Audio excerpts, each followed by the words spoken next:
Passt ja.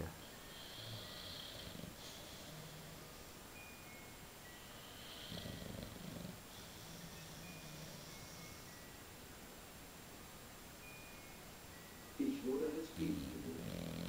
Ein unbeschriebenes Blatt.